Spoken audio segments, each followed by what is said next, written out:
Pengurus Masjid Jamiul Ihsan Makassar terbuka menerima bantuan paket makanan dan takjil buka puasa dari komunitas DT Peduli yang bekerja sama dengan salah satu bank. Bantuan paket makanan dan takjil dibagikan ke jemaah saat berbuka puasa dengan tetap menjaga jarak. Meski di masa pandemi, animo masyarakat untuk berbagi di bulan Ramadan tetap tinggi dengan banyaknya bantuan berupa paket buka puasa bagi jemaah.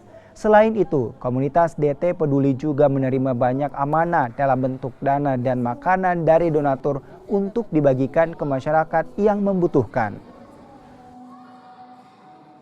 Jadi bila mana kita melihat saja dari segi jamaahnya, kalau jamaahnya lebih banyak dari bantuan yang diberikan oleh DT Peduli, maka kami bagikan secara salat maghrib.